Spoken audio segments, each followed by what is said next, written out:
I'm trying to get on that YouTube grind and like post very constantly, but it's harder than what you think because I have to like transfer all the footage to my iPad, I have to edit it, and it takes so long to upload. But we're gonna get on the YouTube grind, inshallah. I asked you guys to ask me some interesting questions, so let's see what you guys have. How old are you? Not very interesting, but I'll answer it. I'm 20. You're 20? I was born in 2004. I am a May baby. When did you discover your passion for cooking and baking?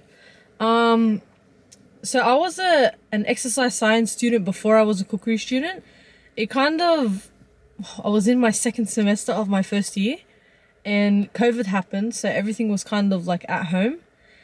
And I don't know, I just picked up baking. I've always had something for cooking, for baking, just for food in general, you know. I love to eat.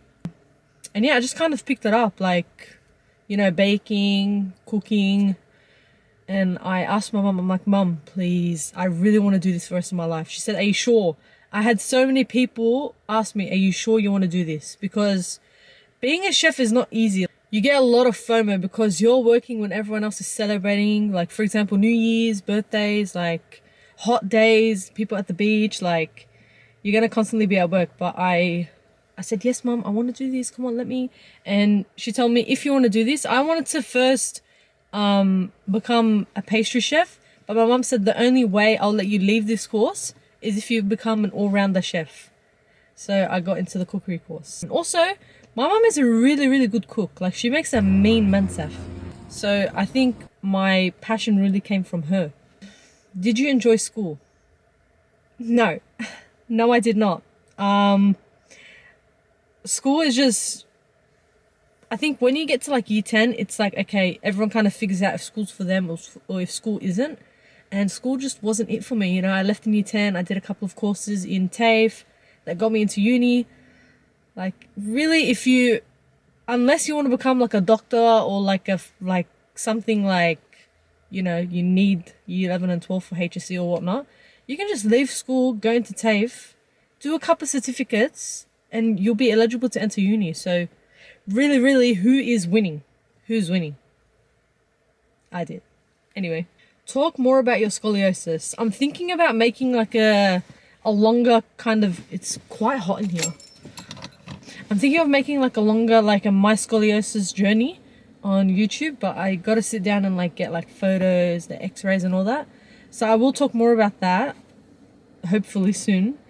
Tips or advice for someone wanting to get involved in hospitality or cookery? Tips, like advice? Tips or advice? Have a lot of patience. You have to have a lot of patience, especially if you're working like front of house stuff, for example. Like, you need a lot of patience for that. Even back of house. You gotta accept when you're wrong very often. You're gonna be told you're wrong a lot of times, but you gotta, you know, push through and just accept when you're wrong and just try harder next time. What are some traits that you admire about yourself, vice versa? Guys, people are gonna be seeing me with this camera. Some traits I admire about myself. Number one, if I do something wrong, I will not rest until I get it right. So if I bake something wrong, I'll keep on baking it until I actually get it right. Something I hate about myself is that I stress too much. And when I stress, I overload. Like, I don't know what to do. Like, I'm just like, how do you balance work life, business life, and personal life? So if you guys don't know, I do run a business with my family. It's called Protein to Go. I'm assuming that's what they're talking about. Work life, business life, personal life. I don't know, I think we all just understand each other. Yeah, we work together, alhamdulillah. Like, everyone works. Salwa has her own business as well, my sister. My brother has his own business as well. So we all just kind of get it. Why did you put the hijab on? Why did you put the hijab on, and when did you put it on? I put it on when I was 14, I think. 14? So it's been about like 7 years, right? I'm 20 now, I'm not sure. But I put it on because... my sister put it on. But I put it on because...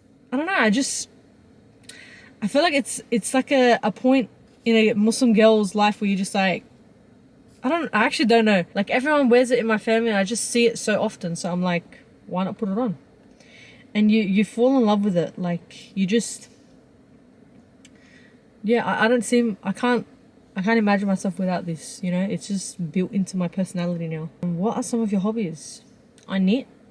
I don't really do much. I bake. My career is kind of like my hobby. How to cope with failure. Failure is something I still to this day struggle with. It's something that you've got to come to terms with, that, you know, like, I did this wrong, move on, like, do it again. But sometimes you get to a point where you're like, okay, I'm failing so much at this thing. Like, what am I good at?